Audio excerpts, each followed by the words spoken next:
Bem-vindos à 30ª aula, aula de número 30 do nosso curso sobre a fé ortodoxa de São João Damasceno.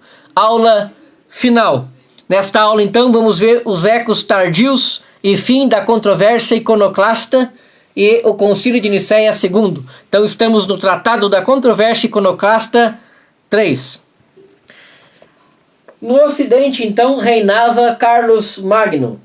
O Papa Adriano procurou fazer que o monarca reconhecesse os decretos de Nicéia II, mas o soberano se lhe opôs porque era ambígua ou errônea a tradução latina das atas de Nicéia II. Os latinos conheciam cada vez menos o grego, por isso deram a entender que o culto de adoração devido exclusivamente à Santíssima Trindade havia de ser prestado às imagens. Reinava forte tensão política entre o Ocidente e Bizâncio. A ufania de Carlos Magno não lhe permitia reconhecer um concílio do que não tivesse participado bispos francos.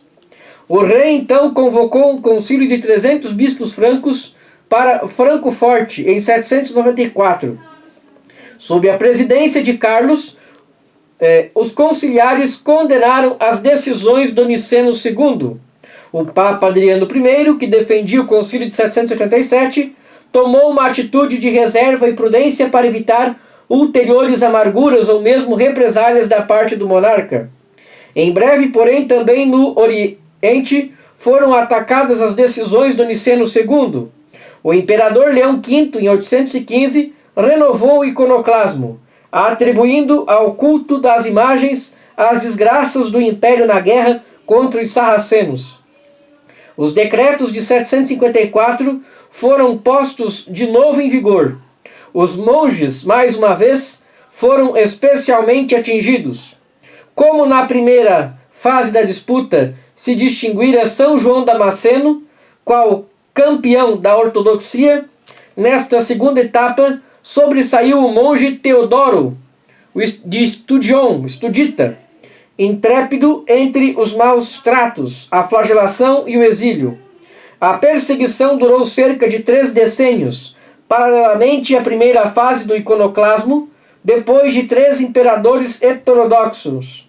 Surgiu uma mulher, a imperatriz viúva Teodora, como regente de seu filho menor Miguel III. Teodora sempre fora amiga das imagens. Conseguiu que um sínodo em Constantinopla reabilitasse o culto das mesmas.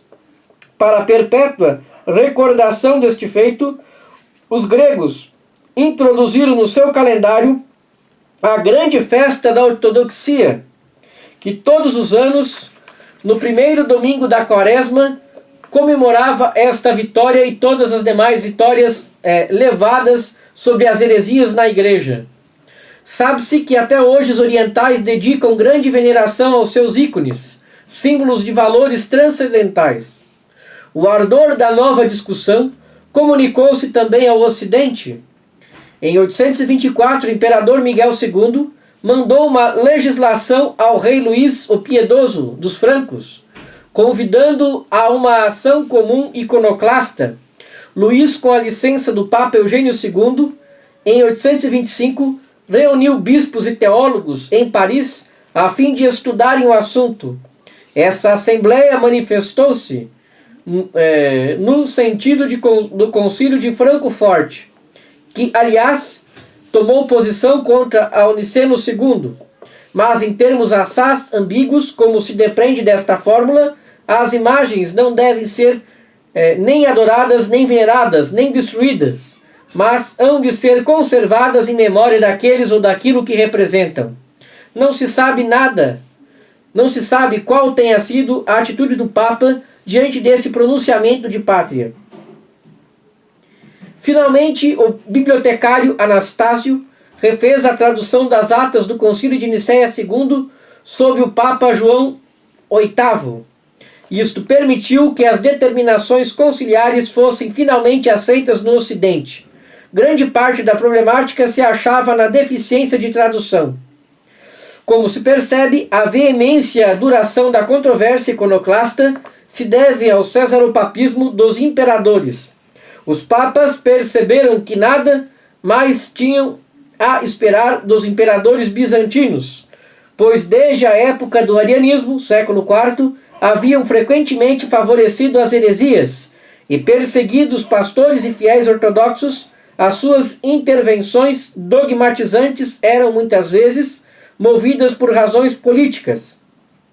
Pode-se, pois, dizer que ao iconoclasmo se ligam intimamente a origem do Estado Pontifício, a proclamação do Império Romano do Ocidente e, de maneira mais remota, mas não menos real, o cisma grego de 1054. Por mais de um século, Oriente e Ocidente tinham estado em dissensão. Quando, em 843, a luta iconoclasta terminava, já Fócio, o campeão do cisma, aparecia na corte da imperatriz Teodora, para em breve subir à cátedra patriarcal de Constantinopla. Com toda razão, Teodoro Estudita, um dos últimos grandes católicos de Bizâncio, clamava ao Papa: salva-nos, arquipastor da Igreja, que está debaixo do céu, pereceremos. Vamos ver então agora um pouco sobre o Concílio de Nicéia II. O Concílio de Constantinopla III encerrou a série de controvérsias teológicas sobre Jesus Cristo, sua divindade e sua humanidade. Os pontos essenciais referentes à Santíssima Trindade e à encarnação do Filho estavam definidos. Todavia, os teólogos não cessaram de estudar as verdades da fé. Novo motivo de disputas veio a ser o uso de imagens nas igrejas, dando ocasião à controvérsia iconoclasta. Desde os primeiros séculos, os cristãos costumavam pintar e esculpir as figuras de Cristo e de santos, não a fim de adorá-las, mas no intuito de melhor poder voltar sua atenção para o Senhor e seus irmãos mártires ou confessores da fé. Todavia, sob a influência do judaísmo e do islamismo, houve cristãos no século VIII que se puseram a combater o uso das imagens. Os imperadores Leão III, o Exáurico, Constantino V, Leão IV, favoreceram o iconoclasmo. O principal defensor das imagens foi São João Damasceno, que, juntamente com outros cristãos, padeceu árdua perseguição por causa de sua fidelidade à tradição cristã. Morto Leão IV, a rainha-mãe, regente que patrocinava o culto das imagens, resolveu de comum acordo com o Papa Adriano I convocar um concílio para Nicéia. Este realizou-se de 24 de setembro a 23 de outubro de 787. Foi então lida a carta do Papa ao patriarca Tarásio de Constantinopla e a Irene em favor das imagens. O concílio declarou outro sim que reconhecia a intercessão de Maria, dos anjos e dos santos, assim como o culto da cruz e das imagens. Tal culto seria relativo ao Senhor Jesus e aos santos, de modo tal que ao primeiro Jesus Cristo se prestaria adoração e aos santos veneração.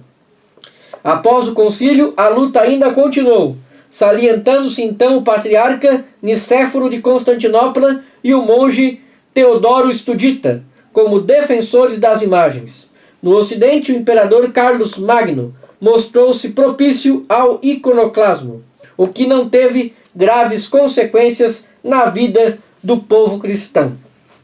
Mas a gente ainda vê, mesmo na nossa atualidade, que ainda há, especialmente em relação aos protestantes, os protestantes não entendem muito bem isso, esse culto das imagens, e criticam muito os católicos, os cristãos católicos, mas é porque eles estão muito longe da raiz do cristianismo, do cristianismo primitivo, aquele lá, dos Atos dos Apóstolos, aquele mais antigo. E também, então, essas aulas que nós tivemos sobre a controvérsia iconoclasta, como também a primeira aula do curso falando sobre a vida e a obra de São João Damasceno, também ajudam a compreender um outro livro que está sendo publicado pela editora Santo Atanásio, que é o contra... a favor das imagens, contra as imagens, contra o iconoclasmo, né? A controvérsia iconoclasta, também de São João Damasceno, que também está sendo prefaciado pelo Dom Axona e também por Vivi Principal, né? Esse livro da Fé Ortodoxa foi prefaciado por Dom Atanásio Schneider, né? E também, né, eu traduzi ele do francês, da versão da Sucretienne, versão francesa. Também utilizei uma versão em português de um padre ortodoxo, que me ajudou a nível de revisão. E também utilizei, né, algumas coisas do grego. E aí eu tive a ajuda do meu primo Luiz Anselmo e do professor Bernardo Brandão para me ajudar com essa parte.